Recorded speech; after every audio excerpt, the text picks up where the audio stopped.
पाकिस्तान की अर्थव्यवस्था लंबे समय से कर्ज की बैसाखी पर टिकी हुई है, लेकिन अब हालात और भी खराब होते दिख रही हैं। रिपोर्ट्स के अनुसार यूनाइटेड अरब अमीरात्स ने पाकिस्तान से करीब 3.5 अरब डॉलर की रकम वापस मांग ली है। बताया जा रहा है कि रकम पहले विभिन्न आर्थिक सहायता और वित्तीय सपोर्ट के रूप में दी गई थी, लेकिन अब इसे वापस लेने का दबाव बनाया जा रहा है। इस फैसले के बाद पाकिस्तान सरकार की आर्थिक रणनीति पे गंभीर सवाल खड़े हो गई है।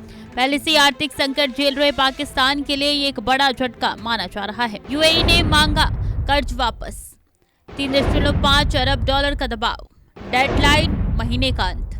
जानकारी के मुताबिक इस पूरे मामले में सबसे बड़ा संकट डेडलाइन को लेकर है। यूएई की ओर से पाकिस्तान को साफ संकेत दिया गया है कि रकम इसी महीने के अंत तक लौटानी होगी, यानी पाकिस्तान के पास समय बेहद सीमित है। पहले से ही विदेशी मुद्रा भंडार की कमी से जूझ रही सरकार के लिए इतनी बड़ी रकम जुटाना आसान नहीं दिख रहा। विशेषज्ञों का मानना है कि अगर ये भुगतान समय पर नहीं हुआ तो पाकिस्तान के अंतर्राष्ट्रीय साख पर भी असर पड़ सकता है और उसे नए कर्ज लेने में और मुश्किलें आ सकती हैं। ये तमाम जो ऐलानात जो कल किए गए और अभी मैंने उसकी जो आपको तस्वीर पेश की है, मैं इन तमाम कौमी जज्बात से भरे इक़दामात के लिए सूबाई वज़ीर आला मोहतरमा मरीम नवाज शरीफ साहिबा, जनाब मुराद अली शाह साहब, जनाब सुहेल आफरीदी साहब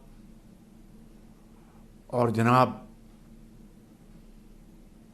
मीर सरफराज बुख्ती साहब का तहे दिल से शुक्रिया अदा करना चाहता हूं। दूसरी ओर मिडिल ईस्ट में जारी तनाव ने वैश्विक तेल बाजार को भी प्रभावित किया है। कच्चे तेल की कीमतों में लगातार उतार चढ़ाव देखा जा रहा है, जिसका सीधा असर पाकिस्तान जैसे आयात निर्भर देशों पर पड़ रहा है। पाकिस्तान में पहले से ही महंगाई रिकॉर्ड स्तर पर है।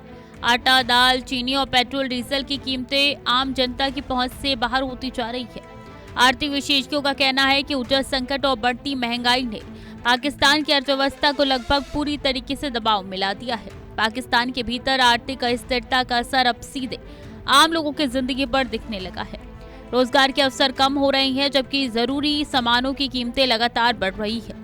सरकार के पास रास्ते बढ़ाने के विकल्प सीमित है और विदेशी मदद पर निर्भरता लगातार बढ़ती जा रही है। ऐसे में यूएई जैसे बड़े आर्थिक साझेदार का कर्ज वापस मांगना पाकिस्तान के लिए बेहद मुश्किल स्थिति पैदा कर रहा है।